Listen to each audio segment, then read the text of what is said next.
Welcome to Get Over It, the consciousness transforming podcast for exceptional 21st century living. We've got a great show on intuition. I'm so excited.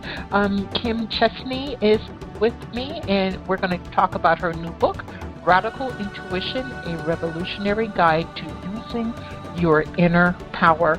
So if, being a psychic is your thing, or you want to develop more of your intuition for your own personal goals and gain, this is a show for you to listen to, because she puts a different twist on it, and she actually makes, learning to tap into your intuitive ability a lot easier, and definitely with ease and grace. So sit back, relax, take some notes, and then go get the book, because you're going to want to work through the exercises, and they're not hard at all, and it will help you make your life better. And again, during COVID, we're not completely free yet, so you got a lot of time to still work on yourself.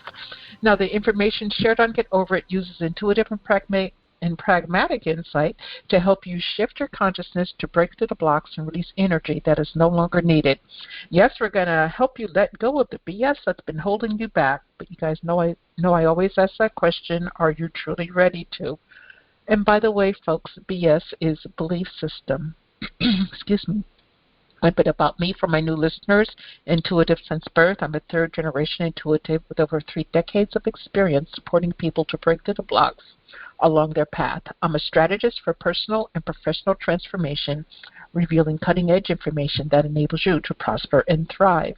I spent 25 successful years in corporate America as an executive sales professional, and I am the founder of Healing Visions Ministries and the Northern California Children's Education Network, a 501c3 nonprofit.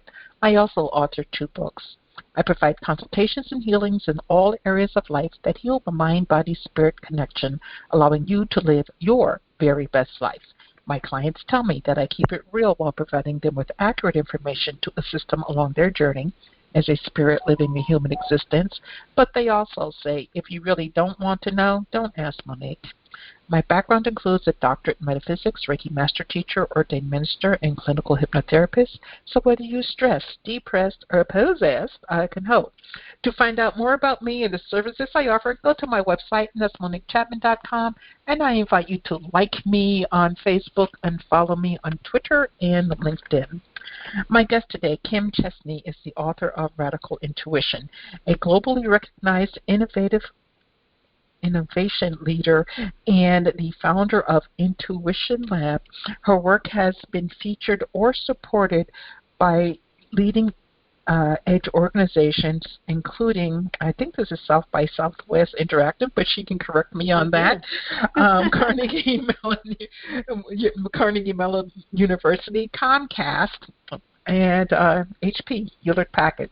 She lives in the Pittsburgh, Pennsylvania area, and you can check her out at her website, and that's KimChestney.com, KimChestney.com. Well, hi, welcome, Kim. Great to have you here.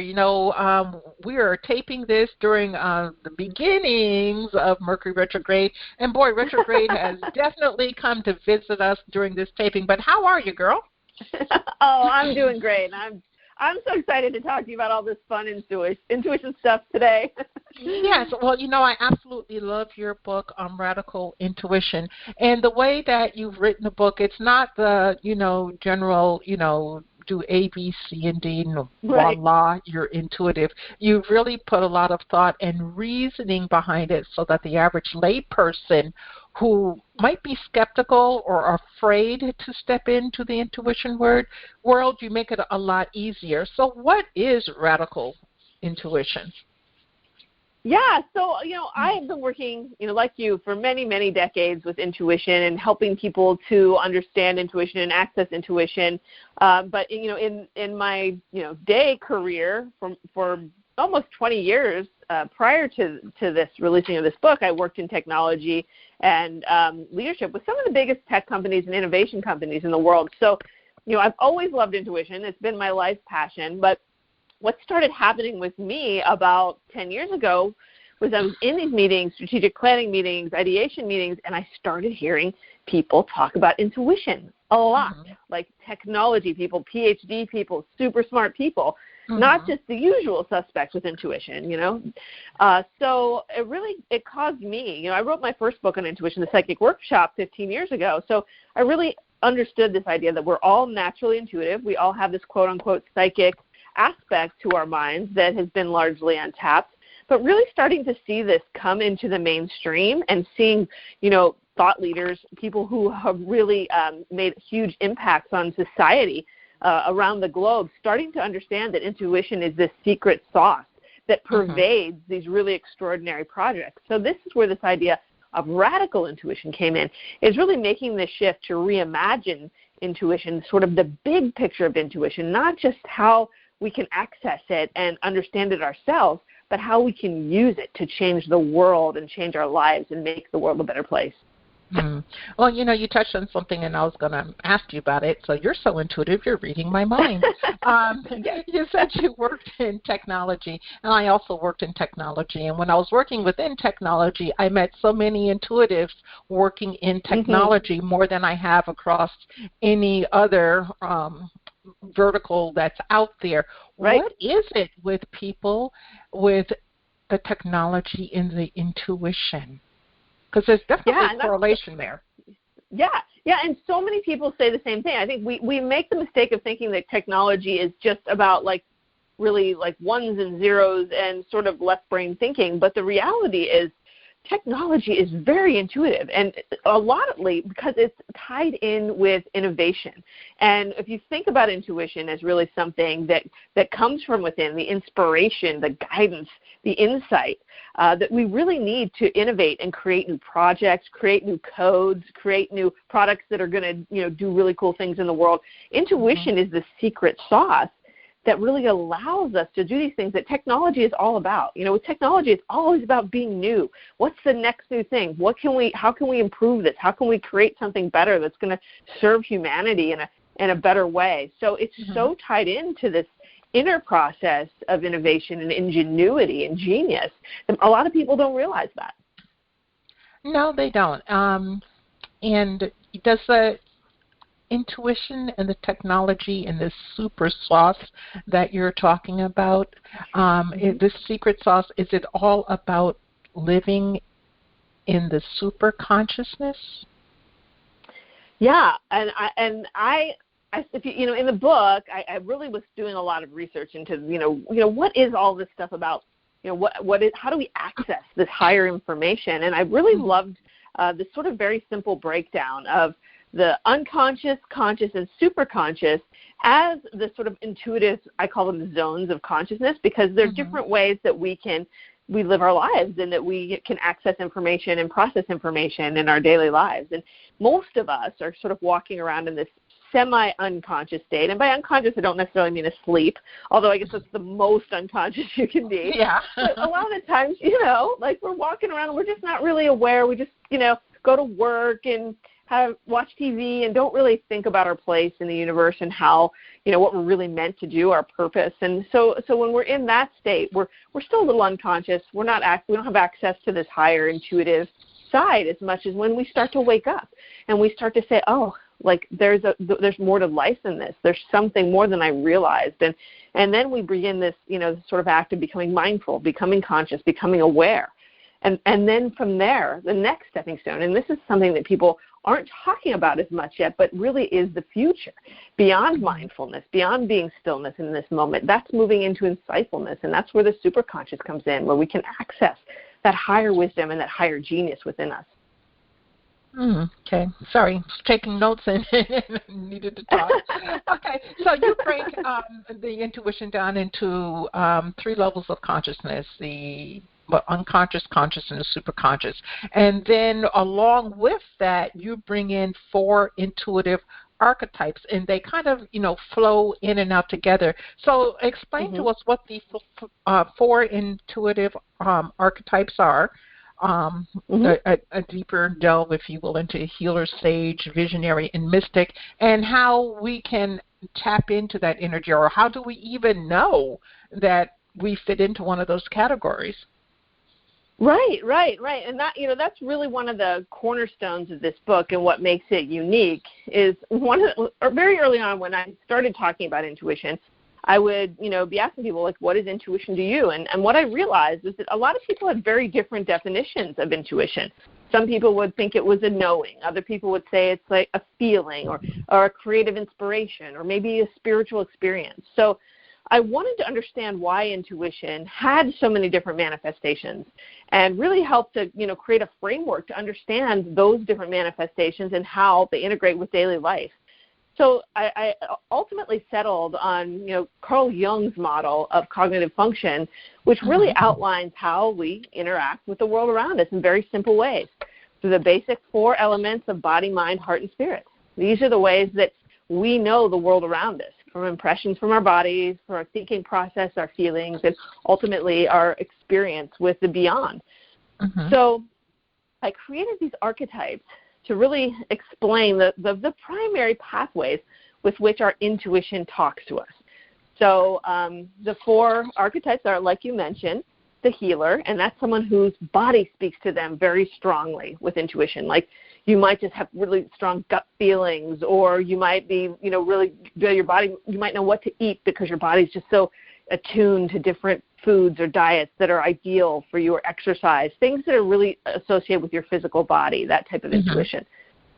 The second is the sage, and this is the intuition of the mind, making decisions, choices, your inner guidance.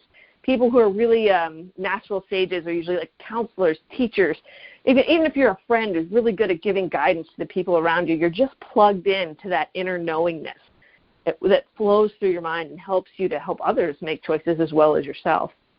And then the third type is the visionary archetype, the artist, the creator, the person that has a passion to change the world and express themselves and bring creative ideas into the world. So you can think of, all the great artists, even people like Steve Jobs, if you want to talk about technology. He was a great example of a visionary, someone who brought all this creativity in the world and went out and literally changed the world with these intuitive ideas. And he was one of the biggest advocates for intuition out there.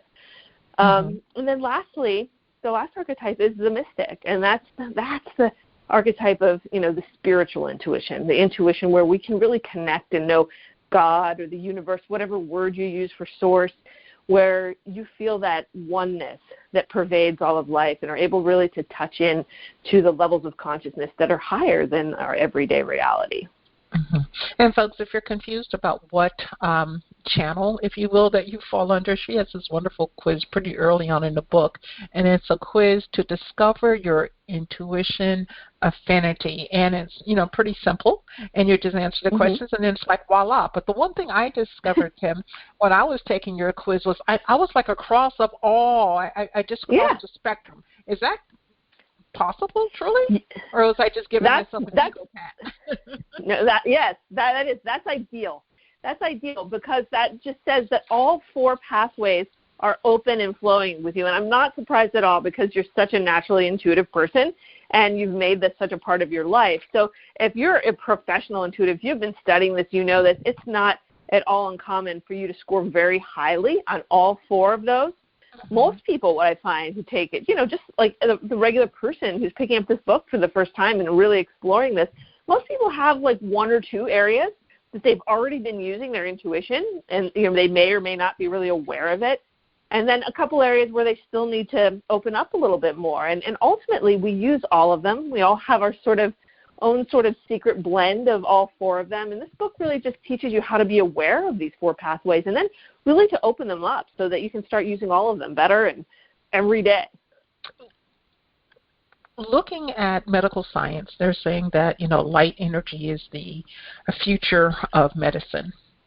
In your opinion, intuition energy is the future of what? Well, like everything. Is it wrong to say everything? Because it's so funny because I joke with people. I'm like, yeah, I think like I have the most important job in the world, what I'm doing, just spreading this message, because I don't think people realize how ubiquitously important intuition is for our future. I think that as a society and as a culture, we've done amazing things by developing our minds, our thinking minds, but we've gotten out of balance. And it's so important now. I mean, I think the future of humanity it's so important for us to rebalance our intuitive nature with our intellectual nature and to really inject, our personal truth and our self-reliance and our empathy and all of these things that, we're missing when we live with sort of a one-sided thinking model. So I really feel that whether it's, business or whether it's relationships or whether it's just the way that we think every day, opening up our intuition and really crossing into this new frontier of consciousness is going to be what defines our future and what really saves humanity in a lot of ways. Because if we keep going down the path that we are, we're going to go down this path of division. We're going down the path of conflict. And this is the path that is not going to allow us to sustain ourselves as a species. We want to come together and unite and live in peace. And these are all the things that intuition leads us towards. Okay. Talk to us about intuition versus non-intuition. You have a segment in your book regarding that. What do you mean by that? If everybody's intuitive, what's non-intuition?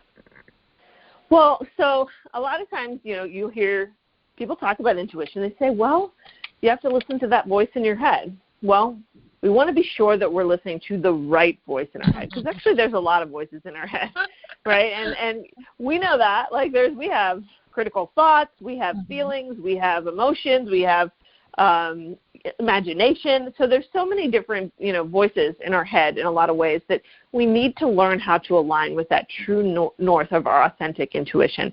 So when I talk in the book about intuition and non-intuition, it gives an outline and sort of a checklist. It's a very simple way of understanding, which parts of your thinking process is actually intuition. What are the characteristics of intuition? How do I differentiate intuition from a critical thought or from a fear or a hope, right? So we want to really look at that. So in order for us to follow our intuition confidently, we have to trust it and we have to know what it is. So for me, the foundational step in this whole process of developing our intuition is learning the difference between an intuitive impression, an intuitive idea, and all of those other different thoughts that kind of come about in our mind.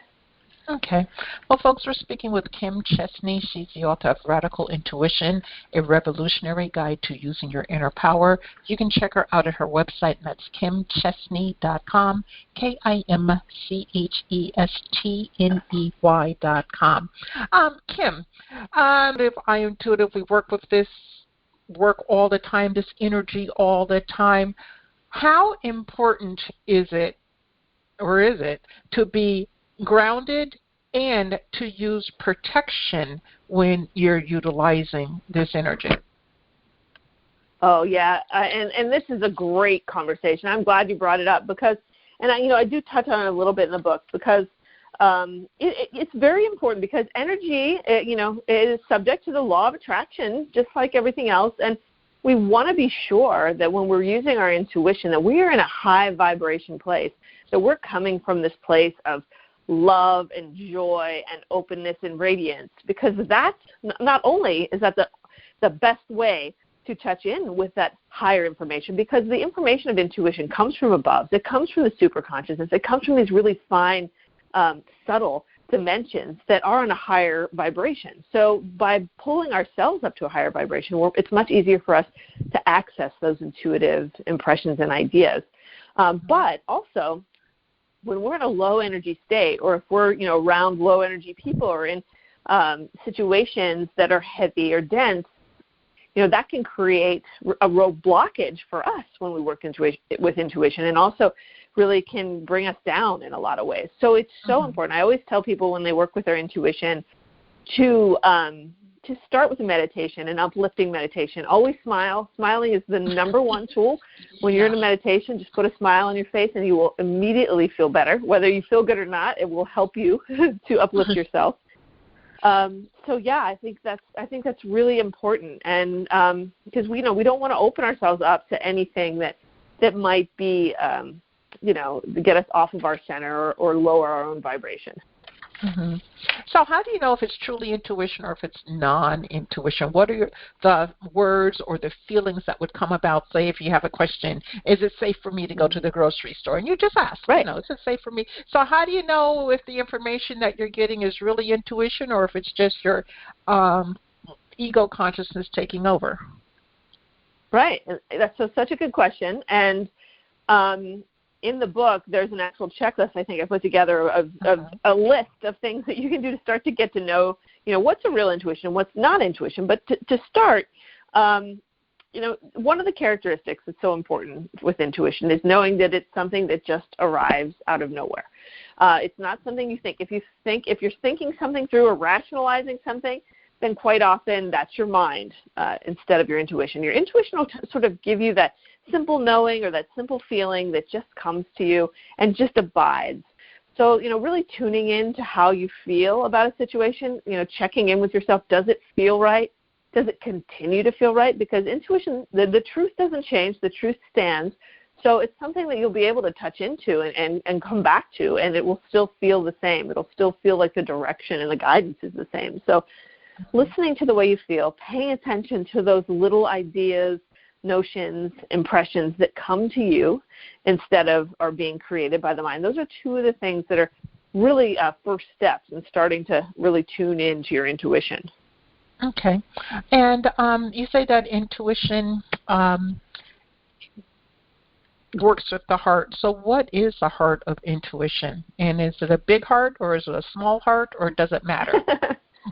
Yeah, I always say that when we follow our intuition, we're following our higher heart, not our lower heart, because you hear people say, "Oh, follow your heart," but we have to be careful when we say that and what we really mean when we say that, because sometimes if we follow our heart, we can be led astray. Because if our heart's telling us that this partner that broke up with us is our soulmate, and if we don't have them, then the world is going to end, that kind of following your heart, can be destructive, can be ego-based, can be need-based. So we want to do really is tune in with that higher heart, that part of us that is moved and that really knows the big picture and really is called to serve and create and to live lives that are ideal lives, not the lives that we think we want, but the lives that we are meant for intuitively from our higher path. Okay. Now you say that your book is a reading, it's not really a reading book, it's a doing book. What do you mean by that? Because I'm a huge proponent of doing your work. I'm not going to do it for you. But explain to us what you mean by that. Yeah, so it really is, it's a book that talks about intuition, but it's also a book that shows you how to use it. So it's full of workshops and exercises, because I could sit here and talk all day long about how great intuition is, but until you experience it for yourself, until you witness that magic in your own life, you're not really going to grasp how important it is. So my goal for this book really is to help everybody to have those intuitive experiences. If they've never had them, to have them, and if they have been having them, to have more of them, so that they can really build a relationship of trust with their intuition and start to lean on inner guidance for everything that we do in life. Okay. Now, do you make a complete distinction between intuition and divination? You mean in terms of using tarot cards or just Yeah, because some people I call it a crutch, if you will, to help them, identify what the energy is. Exactly. I really do think in the very beginning when you're working with intuition, it can be helpful to use different tools to kind of warm up to your intuition and kind of see what it's all about. But like you said, ultimately we want to grow past those and grow out of them. I created actually a deck of what I call insight cards, which are like tools like tarot cards, only it's not like you have to look up an answer for it. It's something that you open a card and you look at it, and that card speaks to you and helps you to intuitively discern sort of direction and guidance from the card. So I found an intuition lab in my school where I teach that using the cards is great for students who are starting to build their intuition and shows them how to learn their intuitive language. Because as you know, our intuition comes to us in so many different ways, and using the cards helps us to recognize that. But ultimately, we want to be able to use our intuition with no cards. We want to be able to tune into it instantly, on demand, and 24/7 whenever we need it, wherever we are. Yeah, be right there with it when the time comes. Now, you talk in your book about mala beads. For those of my audience that do not know, explain what mala beads are and how are they used, because you see the Tibetan folks use mala beads almost constantly. Yeah. Yeah, and so they're actually really a kind of piece of technology. They're a tool to develop intuition or to really reprogram our minds in a certain way that depending on, what our goals are. So for the purposes of this book, I love using mala beans for intuitive work. And if you've never seen a mala necklace or mala bracelet, you can get them anywhere online. Amazon has them, but they're really beautiful pieces of jewelry that sometimes you just see people wearing because they're beautiful. But they're also a tool that you can use during meditation or during your intuition practice, where you work with beads, kind of like a rosary. If you're familiar with rosaries, it's the same kind of concept. So they have 108 beads, and that's supposed to be a magic number for when we put our intention on something 108 times.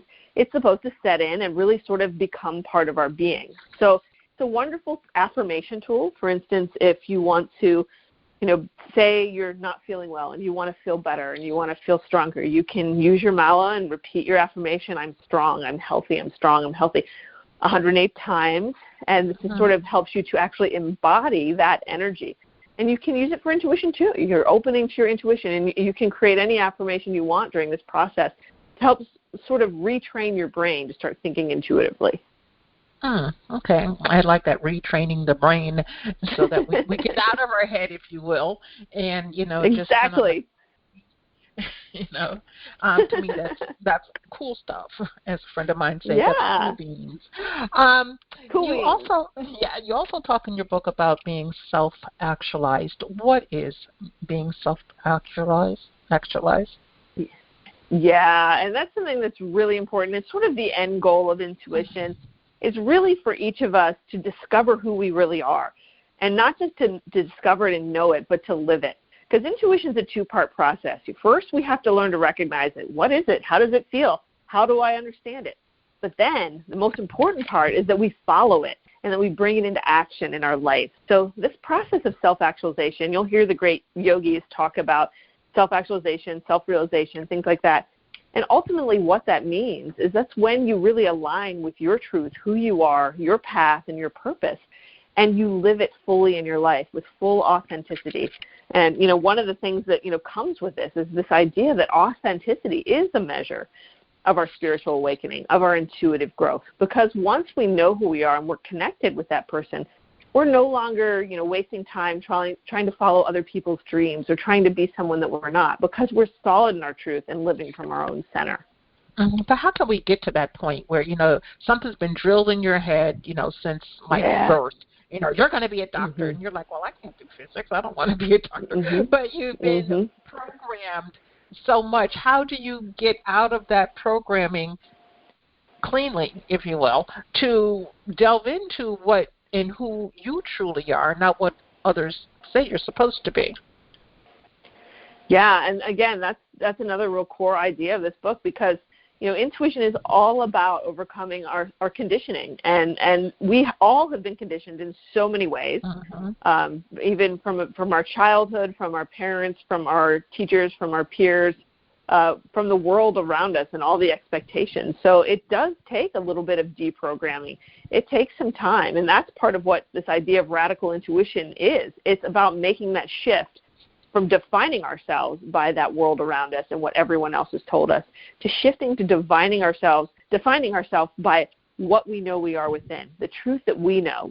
Each of us within us, we know what we're capable of. We know what we're meant for, even if the world around us thinks we're crazy. So if we start to commit to that, and once we're sure of our intuition, once we understand our intuition, it's so much easier for us to follow that and within the spirit of trust and confidence to live that truth and not be afraid that we're making a misstep, or not being afraid of what other people will think, or that we're not doing what the world says we should do. So it is a radical shift in the way we live our lives, ultimately, when we decide to live by our intuition. Okay, well, people say that intuition is always right, and I agree with that.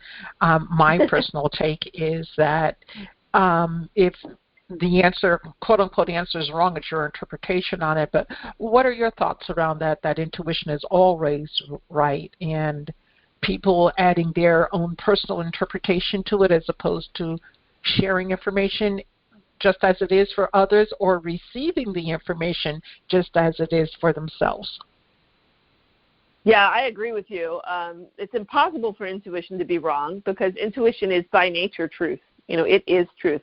If something is wrong, if you're like, oh, yeah, my intuition totally told me to do that, and it ended up being a disaster, for me, I think there's like one of two things generally are happening. Like you said in the first case, we got something wrong. We confused a thought or a wish or a fear or a projection with an actual intuition. So, yeah, we can be wrong. We can get something lost in translation. It happens all the time. Intuition can be tricky sometimes. So that's why it's important that we start to work with it every day and build that sense of trust so we understand how our intuition feels within us.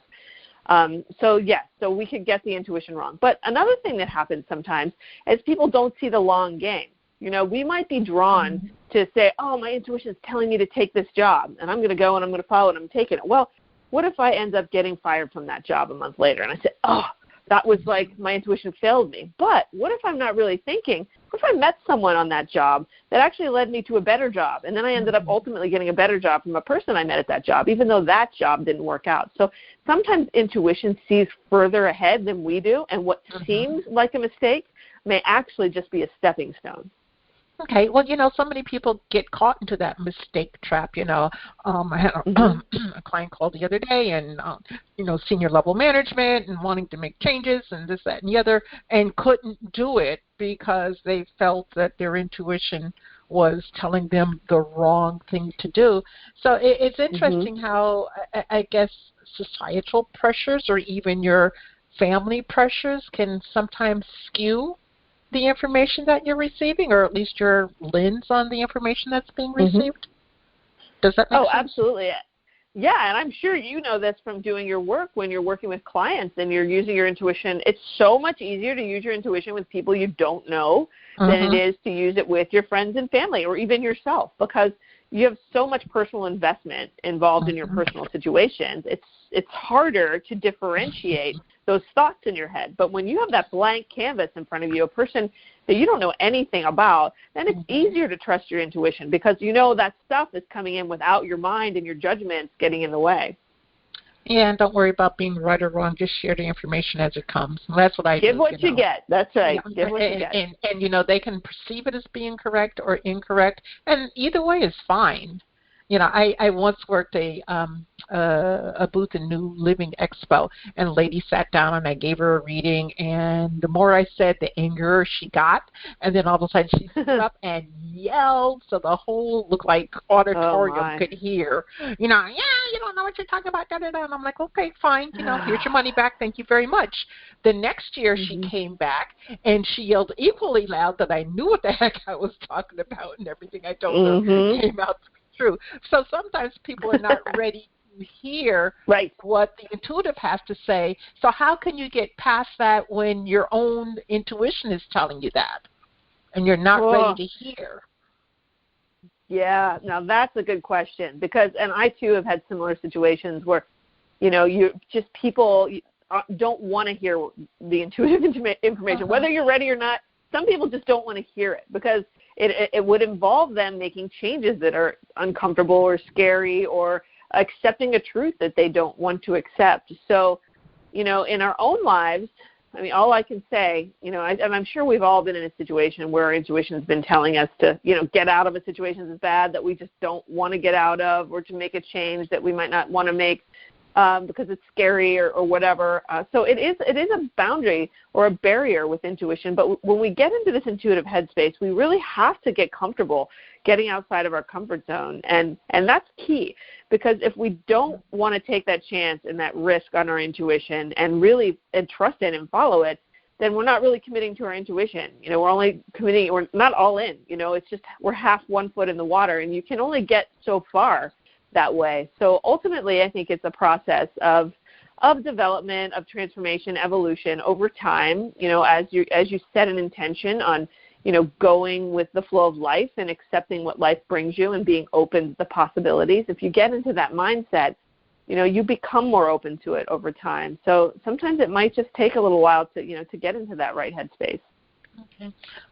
What is transcendental intuition, and how can we experience it? Yeah, so this is really the ultimate manifestation of intuition. It comes through the pathway of the spirit. It's the type of intuition that we, experience when we touch the higher realms, when we experience the bliss and joy of enlightenment or truth or that connection with the divine. So it's really the last stop on the intuition train, because this is where, we go home. And ultimately, like Paramahansa Yogananda said, intuition is the soul's power of knowing God. So, that's how important intuition is. And we can talk every day about how it helps us make decisions and how it, guides us in our life. But ultimately, what our intuition is doing is leading us home to our true self and the God within us. So it is the most important thing we can do for ourselves. It's the ultimate step we can take in our own life journey. Okay. So then how do we become multidimensional? You talk about it in your book, and you're like, okay, a multidimensional being and intuition, does that really go together? My answer is yes, it does, but please share. Yeah, so ultimately, we talk about multidimensional. We're really talking about the ability to access information that is beyond this simple moment and place and time where we live. We want to talk about quantum physics now. I think that's an important place to have this conversation, is because most of us, we wouldn't have been having this conversation about intuition that we're having right now 200 years ago, because there wasn't any way of understanding it the way that we know now. Because, I call it regular old rational thinking, sort of like Newtonian thinking. It's linear, it's up and down, cause and effect. That's how we're used to thinking, because that's our experience in this three-dimensional reality. But what science has taught us is that there's a whole nother element to life. Behind all of that is this wondrous quantum reality where things are entangled, where things are mysterious, where impossible things happen every day. And that's the realm of intuition. That's where intuition works. That's how you're able to have a thought about someone at the same time they call you, right? Because there's entanglement beyond space and time. So I think we're starting to realize that human consciousness is connected on this web beyond the everyday physical reality that we live in. And the more the time goes by, I'm convinced, the more that we'll understand scientifically how this actually works and how this is actually a very normal part of the human design. We're built for this. This isn't woo. This isn't some crazy pie-in-the-sky idea. This is actually something that makes sense physically and biologically. So becoming multidimensional really allows us to recognize that there are different dimensions of thought, of consciousness, and ways that we can be interconnected, even if we're miles apart or years apart in time. So do you think that within the next, say, 50 years to 100 years, that intuition is going to be like normal everyday practice? Like, people are struggling sometimes with it today, but more people will be awoke and aware, if you will? Yeah, absolutely. Like, it wasn't long ago people still thought that the world was flat, So these things can happen. And we just, at some point I think we're just going to start to take it for granted that, oh, yeah, I can't believe people weren't using that back then. I can't believe people didn't realize they had this ability and they thought it was, impossible, or just chalked it up to like miracles or ghosts or spirits, when really it's just something that we have full control over as part of our human existence. Boy, if we'd all just pay attention and focus, we could be a lot further down the road. You say that Indeed. The information age is ending. So what's coming next? The intuition age. Okay. You wouldn't guess that, would you? So this is really, this sort of understanding came out of working in technology and, the research that I was doing in the creative industries. And I worked with Carnegie Mellon University and the University of Toronto and a lot of really smart people with PhDs talking about what, the future looks like in terms of, global economy, in terms of our technological advancement. And we think about things like artificial intelligence and robotics and technological progress. And all of these things are really, tied into the fact that machines are about to get smarter than us. We're reaching this singularity, right, where machines are going to be smarter than the human mind. So what is going to make us unique? What is going to keep us at the forefront in front of, the machines that we create? And the answer to that is our intuition. Because, as of now, some might say that machines are intuitive. But we can't program intuition the way that we use it into machines, because we don't even know how it works with us. So the fact that, we have this sort of ability to intuitively guide our lives and to tap into this genius that is really beyond things that we can even conceive of with machinery and artificial intelligence and computers at this point, will still keep us one step ahead of that entire process. So understanding that things like creativity, ingenuity, intuition are qualities that the workforce is going to need in the future that we can't program into machines. It's going to make those jobs important, and it's really going to make that movement important. So there's the whole really economic global aspect of it all, but there's also the personal aspect of it all, how we're going to come together as a world and survive as a species when we've been fighting each other and when we need to unite and we need to really come to this common respect for each other. So intuition is working on so many levels, I think, really to move us into this next stage where we move past reliance on our sort of overthinking minds. Well, I hope that comes soon, because so many people right now, especially with COVID and the political situation that is still unraveling, people are just so stressed and they're out of sorts, and they can't even find themselves, much less find their intuitive, aspect, if you will. So it's difficult, but it can be achieved, correct? Yeah, absolutely. Okay. I think it really is just taking easy steps. First steps, wherever you are, baby steps. Okay. So taking those first steps, tell us about your website, KimChestney.com. What are people going to find there besides the books you've written? And I do recommend purchasing them, folks, because she's very clear, if you haven't figured that out already, on how to get the information across. And you've got the Intuition Lab. So tell us, and then also share with us how you work with people. Okay, great. Yeah. So if you're really interested in this intuition stuff we've been talking today, on my website, the first thing you can do is get my free 12-page Wake Up Your Intuition guide. So you can start practicing some of the stuff we've been talking about today. And it's a simple instant download, and it doesn't cost anything, because it's so important to me that everybody has these tools to really start tapping into their intuition. And beyond that, if it's something that it resonates with you and you really feel like this is a pathway, I teach. I have a school called Intuition Lab. I have online courses. I do private training, group coaching, all kinds of stuff, really, because my whole, this is my passion. This is what I love. So any way that I can help people to develop their intuition is really what I'm all about. Okay. And tell them about your blog. I really found that interesting. Yeah. So, I do have some little practices up there for understanding and recognizing intuition. And if you go to the blog, you also see that you can sign up for my newsletter there. And each week I'll send you new tips on developing your intuition and little small workshops. So some of those are included in the blog there as well. Okay. And are you giving readings, or is it just private training? Yeah, I only teach intuition.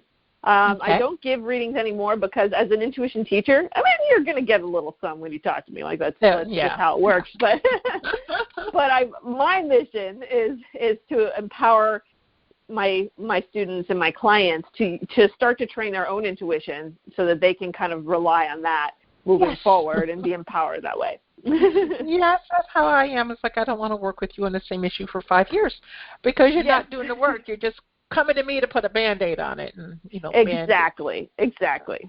Band-Aids don't work. We're out of time. I appreciate you. What pearl of wisdom would you like to leave with our audience today? Well, I always like to share my favorite mantra with everyone as we end things like this, because it's so important for everybody to remember that everyone has intuition. You have intuition.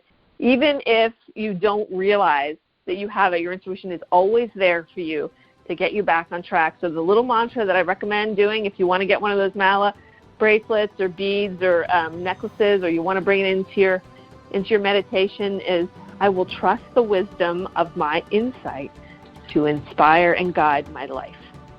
So using that statement just puts you in that place of trust. Okay. Well, thank you very much for sharing that. And Kim, thanks so much for being with me today as we explored intuition. Of course, it's one of my favorite subjects, and I know it is of my audience too. I do appreciate your time and attention. Oh, well, thanks for having me. This was a lot of fun. Oh, Thank you. You're welcome. And to the audience, thank you for joining us as we continue to grow and gain information to grow. And remember that the most important choice that you can make is what you choose to make important. Consider making the masterful choice of radical intuition. Abundant blessings, light, and love to all. Agape.